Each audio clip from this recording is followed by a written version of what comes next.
പിന്നെ ഒപ്പിടല്ലേ? ചിരിക്കല്ലേ? ചോദിക്കേ. ഇതാരുടെ ഇഷ്ടത്തിലാണോ ചെയ്യണം? എൻ്റെ സ്വന്തം ഇഷ്ടത്തിലാണ് ഞാൻ ചോദിക്കുന്നത്. ഫിറോസിനൊപ്പം ജീവിക്കുമേ? ഇത്രയും വ്യക്തമായിട്ട് ഞാൻ എഴുതിയിട്ടുണ്ട് ഫിറോസിനോട് ജീവിക്കാൻ. ഒക്കെ വട്ടുണ്ട ചോദിച്ചാൽ നമ്മളാരും പ്രേരിപ്പിച്ചല്ലേ? എൻ്റെ സ്വന്തം ഇഷ്ടത്തിൽ ഞാൻ ഇറങ്ങി വന്ന് സ്വന്തം ഇഷ്ടത്തിൽ എഴുതി. എനിക്ക് നാളെ കാലത്ത് എൻ്റെ ലൈഫിൽ നമ്മളെ ലൈഫിൽ ഒരിക്കലും ഒരു ബാധ്യത ആവില്ല ഫിറോസ്. നിങ്ങൾ പോയി ചാവ്. നിങ്ങൾ ചത്തു കഴിഞ്ഞാൽ എനിക്ക് ഗുണമാണ് ഞാൻ പറഞ്ഞത്. നീ ഒരു പണം കണ്ട് ഒരുത്തിനോട് ഒളിച്ചോടിയപ്പോഴത്തേക്ക് ആണ് ഞാൻ പണം കണ്ട് തന്നെയാണ് ഞാൻ ജീവിക്കുന്നത്. എനിക്ക് പണം വേണ്ടത്. സത്യമല്ലേ? ആണല്ലോ, സത്യമല്ലേ? നിക്കാരം കഴിഞ്ഞ് നിങ്ങൾ ഞാൻ നോക്കിയോ ഫേസ്ബുക്കിൽ എന്റെയും എന്റെ ഭർത്താവിന്റെ ഫോട്ടോ ഞാൻ ഇടാൻ പോവുക. അയ്യോ നീ ഫേസ്ബുക്കിൽ ഇടല്ലേ, നാണം കെട്ടിയ ചാവും കേട്ടോ. അതാ പറഞ്ഞ പോയി ചാവ്. നിങ്ങൾ പോയി. അതാണ് ഏറ്റവും ഞാൻ നല്ലത്. ഹലോ ഗേസ്, അസ്സലാമു അലൈക്കും. അപ്പോൾ എന്തൊക്കെ വർത്താനം? എല്ലാവർക്കും സുഖം വിചാരിക്കുന്നു. അപ്പോൾ തന്നെ ഞാൻ വന്നിട്ടുള്ളതുണ്ടല്ലോ. അപ്പോൾ യൂട്യൂബ് തുറന്നാൽ സജിനാവിൻ്റെ അവിഹിതവും മറ്റേതും റസൂൽ പൂക്കുട്ടി അങ്ങനത്തെ വിഷയമാണല്ലേ. അപ്പോൾ എന്താ പറയലെന്ന് വെച്ചാൽ എന്തൊക്കെയാണ് നമ്മുടെ നാട്ടിൽ നടക്കണില്ലേ. നമ്മളൊട്ടും വിശ്വസിക്കാത്ത ഒരവസ്ഥയിൽ കൂടിയാണ് പോകുന്നത്. ഓരോ കാര്യങ്ങളാണ് നമ്മൾ കേൾക്കണതില്ലേ. റസൂൽ പൂക്കുട്ടി എന്ന് പറഞ്ഞാൽ എല്ലാവരും നല്ല അറിയുന്നതും അതേമാതിരിക്ക് തന്നെ ഓസ്കാർ അവാർഡും കാര്യങ്ങളൊക്കെ കിട്ടിയതാണ്. നമ്മളൊട്ടും വിചാരിക്കില്ല അദ്ദേഹത്തിൻ്റെ അടുത്ത് ഇങ്ങനത്തെ ഒരു പ്രശ്നം കാര്യങ്ങളൊക്കെ ഉണ്ടെന്നില്ലേ അല്ലേ. അതൊക്കെ കേൾക്കുമ്പോൾ നമ്മൾ ഫസ്റ്റൊക്കെ വിചാരിച്ച് എന്തെങ്കിലും ട്രാപ്പ് പെട്ടതാണ്, അല്ലെങ്കിൽ അങ്ങനത്തെ എന്തോ തെറ്റിദ്ധരിപ്പിച്ചാണ് അങ്ങനെ എന്തോന്നൊക്കെ വിചാരിച്ച് പോയിനി കേട്ടോ. പക്ഷേ ഇപ്പം ഉണ്ടല്ലോ സജിനേൻ്റെ ഒരു വോയിസ് വന്നിട്ടുണ്ട്. അവിടെ ആദ്യ ഹസ്ബൻഡ് ഫിറോസ് ഉണ്ടല്ലോ, അവരുണ്ടല്ലോ അതിനെക്കുറിച്ചിട്ടൊരു വോയിസ് പുറത്ത് വിട്ടിട്ടുണ്ട് കേട്ടോ. ആദ്യം ഒന്ന് കേട്ടോക്കി. അച്ചായൻ ആക്ച്വലി മറ്റവരുടെ കൂടെയാണെന്നുള്ള കാര്യം എനിക്ക് വളരെ പിന്നീടാണ് മനസ്സിലായത്. അന്ന് എന്റെ പ്രഗ്നൻസിയുടെ കാര്യം പറഞ്ഞത് ആ ടൈമിലാണ് അച്ഛൻ്റെ അടുത്ത് പറഞ്ഞത്. അതാണ് ഫിറോസ് പറഞ്ഞത് അല്ലേ? അതെ. ഇവരുടെ ഫിറോസിന്റെ കയ്യിലത്തെ ഏറ്റവും വലിയ ആയുധമാണ് നീ പ്രഗ്നന്റ് ആണെന്നുള്ളത്.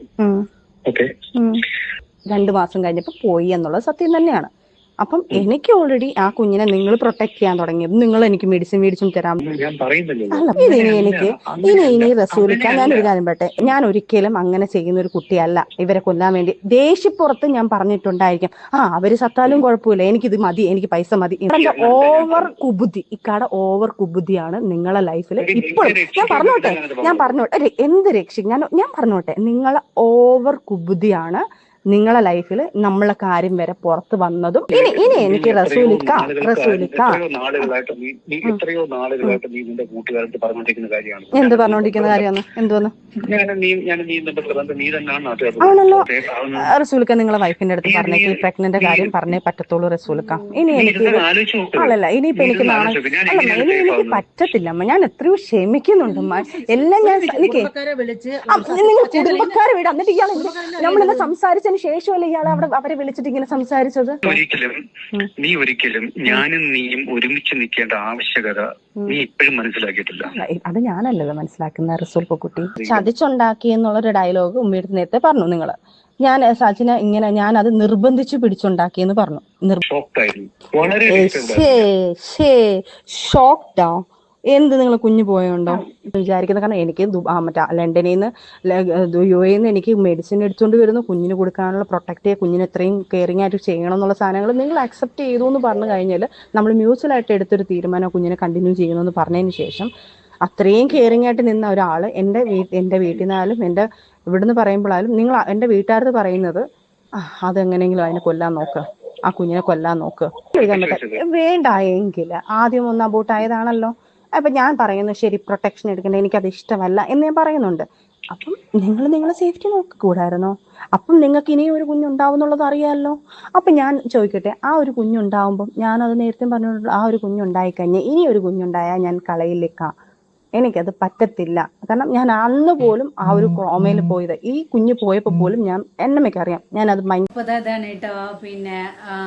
എന്താ പറയാന്ന് വെച്ചാല് ആ വോയിസ് കേട്ടല്ലോ അല്ലേ. ആ വോയിസ് നമുക്ക് മനസ്സിലാക്കാതെ സത്യമെന്നില്ലത്. ഈ വോയിസ് കേട്ടപ്പോഴാണ് ഞാൻ അന്തം വിട്ടു കേട്ടോ. എന്തൊക്കെ കേൾക്കണതില്ലേ ഇങ്ങനത്തെ ഓരോ നമ്മൾ അത്രയ്ക്കും വിശ്വാസം അത്രയ്ക്കും ഇതില്ല നല്ല വലിയ ആൾക്കാരെ അടുത്തുനിന്നാണ് നമുക്ക് ഇങ്ങനത്തെ ഓരോ കാര്യങ്ങളും ഇതൊക്കെ കിട്ടണേല്ലേ. സെജ്ന എന്ന് പറഞ്ഞാൽ എല്ലാവർക്കും അറിയണ തന്നെ ആയിരിക്കും. ബിഗ് ബോസിൽ ഉണ്ടായിട്ടുണ്ടായിരുന്നു സെജ്ന ഫിറോസ്. അവരുണ്ടല്ലോ അവരുടെ കാര്യമാണ് കേട്ടോ. അവർ ആ സജിന പറഞ്ഞാൽ ഒരു ഹസ്ബൻഡായിട്ട് പിരിഞ്ഞിട്ടാണ് ജീവിക്കണത് കേട്ടോ. അവർ 2 മക്കളും ഉണ്ട്. ആദ്യത്തിൽ സജിനയ്ക്ക് ഒരു പിന്നെ ഒരു മോളും രണ്ടാമത്തെ ഫിറോസിലൊരു മോനും ഉണ്ട് കേട്ടോ. അവർ അങ്ങനെ നല്ലത് ജീവിക്കുന്നെങ്കിലും പിന്നെ ഇങ്ങനത്തെ ഓരോ പ്രശ്നങ്ങളും കാര്യങ്ങളൊക്കെ ആയത്. പിന്നെ ഇവരുണ്ടല്ലോ ഒരു പിന്നെ സിനിമ ഷൂട്ടിന് പോയപ്പോൾ അങ്ങനെ പരിചയപ്പെട്ടുകൊണ്ടാണ് ഇങ്ങനെ പ്രേമത്തിലും കാര്യങ്ങളൊക്കെ ആയതെന്നാണ് കേട്ടോ ഫിറോസ് പറയുന്നത്. പിന്നെ അതേമാതിരി എൻ്റെ ഉമ്മ ഉണ്ടല്ലോ റസൂൽ പൂക്കുട്ടിനെ വിളിച്ചിട്ട് കുറച്ച് കാര്യങ്ങൾ പറയുന്നുണ്ട് കേട്ടോ. അങ്ങ് കേട്ടോക്കിയേ. കിട്ടേണ്ടതല്ല, അത് ഞാൻ നിങ്ങളെ ഒന്ന് ജസ്റ്റ് കേൾപ്പിക്കാം.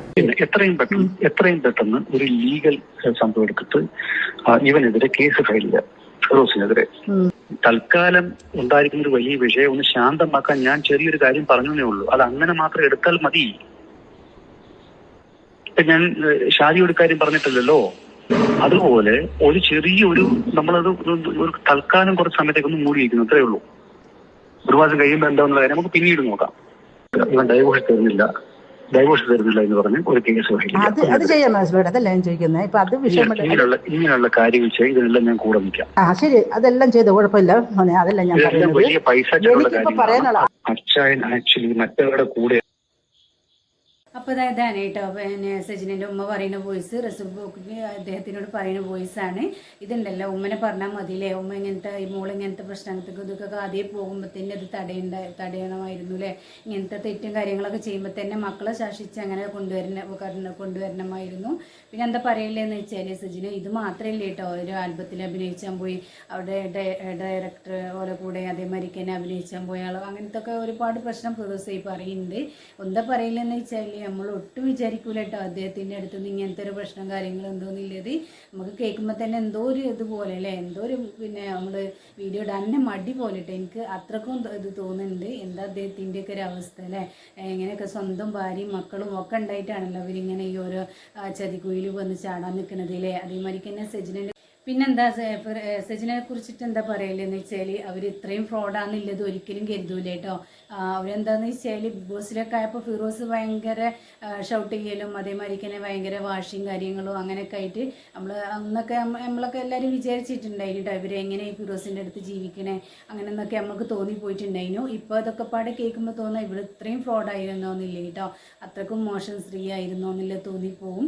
ഒരാൾ മാത്രമല്ല കേട്ടോ അവൾ സ്നേഹിച്ച്. അവർ ഫിറോസ് പറയുന്ന ഓരോ കാര്യങ്ങളും കേട്ടിട്ടുണ്ടല്ലോ, അവൾ ഈ 2 കുഞ്ഞു മക്കളെ ഇട്ടിട്ടാണല്ലോ അവർ ഇങ്ങനത്തെ ഈ അവസ്ഥയിലൊക്കെ പോകുന്നത് എന്നുള്ളതാ ഓർക്കുമ്പോഴാണ് കേട്ടോ ഭയങ്കര വിഷമം. ഇവർ 2 ആളെ ഇടയിൽ നിന്നിട്ട്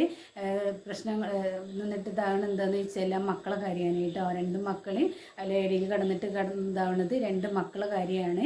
അവർ ആ സ്ത്രീ ഒട്ടും വിചാരിക്കണില്ല കേട്ടോ മക്കളെ കുറിച്ചിട്ട് ഇങ്ങനെ ഒരു ചിന്ത ഉണ്ടെങ്കിൽ ഒരാളെടുത്ത് നിന്ന് മറ്റൊരാളെടുത്ത് ചാടി അങ്ങനെ പോകേണ്ട ഒരു ആവശ്യം അവർക്കില്ല അല്ലേ.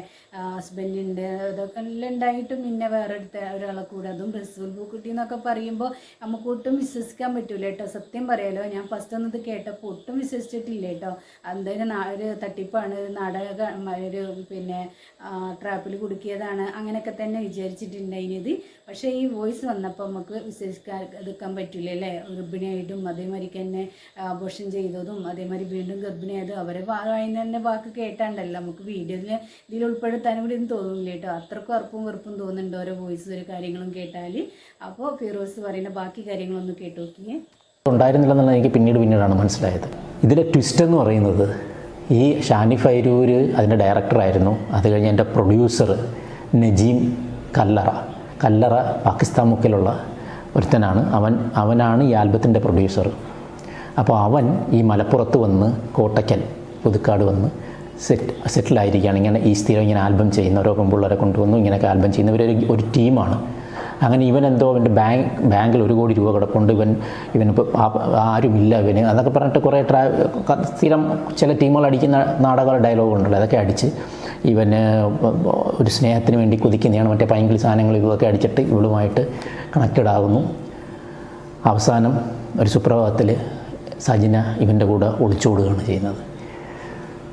അത് എനിക്ക് സത്യത്തിൽ ഞാൻ മരിക്കണോ വേണ്ട എന്നുള്ള സിറ്റുവേഷനാണ്. കാരണം ഈ കുഞ്ഞില്ലായിരുന്നെങ്കിൽ ഒരുപക്ഷെ ഞാൻ ഇവരെ ഉറപ്പായിട്ട് അതിനുള്ള പ്രതികാരം ഞാൻ വീട്ടിൽ ചെയ്യാൻ. പക്ഷേ ഈ കുഞ്ഞിന് വേണ്ടിയിട്ടും ഞാൻ എനിക്ക് വല്ലാത്തൊരു അവസ്ഥയുണ്ട്, എങ്ങനെ പറയണമെന്ന് എനിക്കറിയില്ല. ഞാൻ എന്നിട്ട് സജിനയ്ക്ക് വേണ്ടി വെയിറ്റ് ചെയ്യുകയാണ്. ഞാൻ അന്നേരം ഈ നജീബിനെ വിളിക്കുന്നുണ്ട് പല പ്രാവശ്യങ്ങളിൽ. അപ്പോൾ ഇവർ ചെയ്തൊരു പരിപാടി എന്ന് പറഞ്ഞാൽ ഞാൻ ലീഗലി പോകാതിരിക്കാൻ വേണ്ടി ഒരു വിചിത്രമായ ഒരു എഗ്രിമെൻറ്റ് തയ്യാറാക്കി അത് വീഡിയോ എടുത്തിട്ട് എനിക്ക് ആ വീഡിയോ ഇട്ട് തന്നു. 8 വർഷങ്ങൾക്ക് മുന്നേ അയച്ച ആ വീഡിയോ ആണ്. അതൊക്കെ ഡിലീറ്റ് ചെയ്ത് പോയെന്നാണ് ഞാൻ വിചാരിച്ചത്. ഇപ്പോഴും അത് ഐക്ലൗഡിലുണ്ടായിരുന്നു. നിങ്ങൾ ആ വീഡിയോ ഒന്ന് കണ്ടു നോക്ക്. പിന്നെ ഒപ്പിടല്ലേ? ചിരിക്കല്ലേ? ചോദിക്കേ. ഇതാരുടെ ഇഷ്ടത്തിലാണോ ചെയ്യണം? എൻ്റെ സ്വന്തം ഇഷ്ടത്തിലാണ് ഞാൻ ചോദിക്കുന്നത്. ഫിറോസിനൊപ്പം ജീവിക്കുമേ? ഇത്രയും വ്യക്തമായിട്ട് ഞാൻ എഴുതിയിട്ടുണ്ട് ഫിറോസിനോട് ജീവിക്കാൻ. ഒക്കെ വട്ടുണ്ടോ? അല്ല, ചോദിച്ചത് നമ്മളാരും പ്രേരിപ്പിച്ചല്ലേ? എൻ്റെ സ്വന്തം ഇഷ്ടത്തിൽ ഞാൻ ഇറങ്ങി വന്ന് സ്വന്തം ഇഷ്ടത്തിൽ എഴുതി. എനിക്ക് നാളെ ഒരു കാലത്ത് എൻ്റെ ലൈഫിൽ, നമ്മളെ ലൈഫിൽ ഒരിക്കലും ഒരു ബാധ്യത ആവില്ല ഫിറോസ്. അതിന് വേണ്ടിയിട്ട് എഴുതി. ഓക്കെ, നീ എന്തെങ്കിലും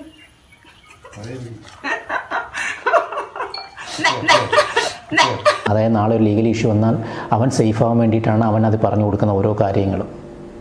അത് നിൻ്റെ ഇഷ്ടപ്രകാരമാണോ ഇത് ചെയ്യുന്നത് എന്നൊക്കെ ചോദിച്ചിട്ട് സേഫ് ആവുള്ള ഒരു എഗ്രിമെൻ്റാണ് തയ്യാറാക്കിയത്. അങ്ങനെ ഞാൻ, പക്ഷേ എനിക്ക് ആ സമയമൊക്കെ ഇവളടുത്ത് ഈ തെറ്റുകളൊക്കെ ചെയ്യുന്നെങ്കിലും ഞാൻ ഇവളെ കൂടെ ചേർക്കുകയാണ്. കാരണം എനിക്ക് അത്രമാത്രം ഒരു സ്നേഹമാണ്. അപ്പോൾ ഇതാ നിങ്ങൾ കേട്ടില്ലേ ഫിറോസ് പറഞ്ഞ ബാക്കി കാര്യങ്ങളായിട്ട് അവരെ ആരോടൊക്കെ ഇനിയില്ലേ പ്രേമത്തിൽ കുടുങ്ങിയതും ഇതും ഇതാക്കിയതൊക്കെ. പിന്നെ വേറെന്താ പറയില്ലെന്ന് വെച്ചാൽ എഗ്രിമെൻറ്റ് വരെ എഴുതിച്ചിട്ട് ഫിറോസിനെ ഒഴിവാക്കാൻ വേണ്ടിയിട്ടില്ലേ ഞാൻ സ്വന്തം ഇഷ്ടത്തിന് ഇറങ്ങി വന്നതെന്നൊക്കെ പറഞ്ഞിട്ടൊക്കെ കേൾക്കുമ്പോൾ ഉണ്ടല്ലോ ഇവൾ ഇത്രക്കും മോശം സ്ത്രീയാണെന്നില്ലത് നമ്മളിട്ട് വിചാരിച്ചില്ലേ അല്ലേ. പിന്നെന്താ പറയലെന്ന് വെച്ചാൽ മക്കളെ കാര്യം ആലോചിക്കുമ്പോഴാണ്, മക്കൾ ഉമ്മൻ്റെ അടുത്താണ് കേട്ടോ, സജിനൻ്റെ ഉമ്മൻ്റെ അടുത്താണ്. ഉമ്മ ഇങ്ങനെ നല്ല രീതിയിൽ അവളെ ആദ്യം ഇങ്ങനെ ശാസിച്ചും ഇതാക്കിയിട്ടൊക്കെ കൊണ്ടുവന്നിട്ടുണ്ടെങ്കിൽ ഇത്രക്കും വലിയ പ്രശ്നത്തിലെത്തില്ലായിരുന്നു അല്ലേ. എല്ലാവരും ഉപ്പനെയൊക്കെ തന്നെയാണ് കേട്ടോ പറയുക. മക്കൾ എത്ര മോശം ചെയ്താലും വേറെ വേറെ കാര്യമല്ലേ. അപ്പോൾ എന്തായാലും പറയല്ല എന്താണെന്ന് വെച്ചാൽ അവൾക്ക് ആ കുഞ്ഞു മക്കൾ ഓർത്തിട്ടിരുന്ന് ഒതുങ്ങി നിന്നൂടെ അല്ലേ. ഈ അപ്പുറത്തൊന്നും മറുകണ്ടും ചാടി അപ്പുറം പിന്നെ വേറെ അടുത്ത് ചാടി അങ്ങനെ നടക്കാതെ. പിന്നെന്താ ഫിറോസിൻ്റെ ഓരോ കാര്യങ്ങൾ പറഞ്ഞ് കേൾക്കുമ്പോൾ ഉണ്ടല്ലോ പാവം തോന്നൂലേ, എന്താ അങ്ങനത്തെ ഒരു അവസ്ഥയിൽ. പക്ഷെ അപ്പോൾ എന്തായാലും കുഞ്ഞുങ്ങളെ കാര്യത്തിൽ ഓർത്തിട്ടേനും അവൾക്കൊന്നും നല്ലതിലൊന്നും നിന്നൂടെ എന്നുള്ളതാണ് പറയല്ലേ കേട്ടോ. പിന്നെ ഒരു കാര്യം പറയാനല്ലേ എന്താണെന്ന് വെച്ചാൽ നിങ്ങൾ ഫേസ്ബുക്കിലാണ് വീഡിയോ കാണുന്നത് വെച്ചെങ്കിൽ ചാനലൊന്ന് ഫോളോ ചെയ്യണ്ടേ, യൂട്യൂബിലാണെങ്കിൽ ഒന്ന് സബ്സ്ക്രൈബ് ചെയ്തൊന്ന് സപ്പോർട്ട് ചെയ്യണേ. പിന്നെന്താ ഇതിനെക്കുറിച്ച് പറയാനല്ലെന്ന് വെച്ചാൽ എല്ലാം പിന്നെ അദ്ദേഹം ഉണ്ടല്ലോ ഇങ്ങനത്തെ ഓരോ കാര്യങ്ങളും ഇതൊക്കെ ഇപ്പോൾ റിയാക്ഷൻ വീഡിയോ ഒക്കെ എല്ലാവരും എടുത്ത് റിയാക്ട് ചെയ്ത് എല്ലാം പിന്നെ എല്ലാവരും അറിഞ്ഞ് സോഷ്യൽ മീഡിയ ആകെ നിറഞ്ഞു നിൽക്കണില്ലേ അവരെ കുറിച്ചിട്ട്. പക്ഷേ അവർ ഇതിനായിട്ട് പിന്നെ കുറച്ച് കാര്യങ്ങളും ഇതൊക്കെ പറഞ്ഞ് സജിന വന്നു എന്നല്ലാതെ റസൂൽ പൂക്കുട്ടി ഇതിനെപ്പറ്റി സംസാരിച്ചും കാര്യങ്ങളൊന്നും വന്നിട്ടുണ്ടായില്ല. അപ്പോൾ എന്തായാലും പിന്നെ നല്ലത് തന്നെ ആവട്ടെ അല്ലേ, അത് പറയാനുള്ളൂ. പക്ഷെ ഒരിക്കലും നമ്മൾ ആരും പിന്നെ മനസ്സിൽ കൂടി കരുതാത്ത ആൾക്കാരിതാണ് ഇങ്ങനത്തെ ഓരോ മുഖം മൂടിയിട്ട് വരുന്നതില്ലേ. നമ്മൾ ഒട്ടും മനസ്സിൽ വിചാരിക്കാത്ത ആൾക്കാരിതാണ്. എന്താ പറയലെന്ന് വെച്ചാൽ സ്വന്തം ഭാര്യയും മകളും എല്ലാം ഉണ്ടായിട്ടാണല്ലേ അവരിങ്ങനത്തെ ഓരോ ചതിയിലൊക്കെ വന്ന് പെടുന്നത്. അതിനനുസരിച്ചുള്ള സ്ത്രീകളും ഉണ്ടല്ലേ. എന്തായാലും നല്ലത് വരട്ടെ. അപ്പോൾ ഇത്രയേ ഉള്ളൂ കേട്ടോ. അടുത്ത വീഡിയോ ചെയ്യുന്നവരേക്ക് എല്ലാ കൂട്ടുകാരോടും അസ്സലാമു അലൈക്കും.